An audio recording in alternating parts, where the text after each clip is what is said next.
সকালবেলা দেখলাম মালটা হেঁটে চলে বেড়াচ্ছে আর এখন মরে গেল। হ্যাঁ রে, আমিও তো দেখলাম সকালবেলা পুকুরে ধারে বসে বসে বিড়ি টানছে। আমি আরো একটা বিড়ি চেয়ে খেলাম। এবার ঠাকুমাটার কি হবে?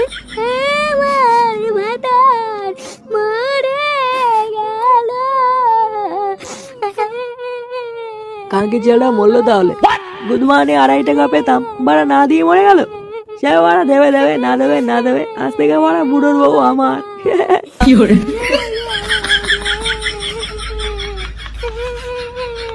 বলে গেল?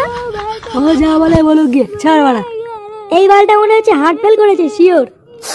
রাতে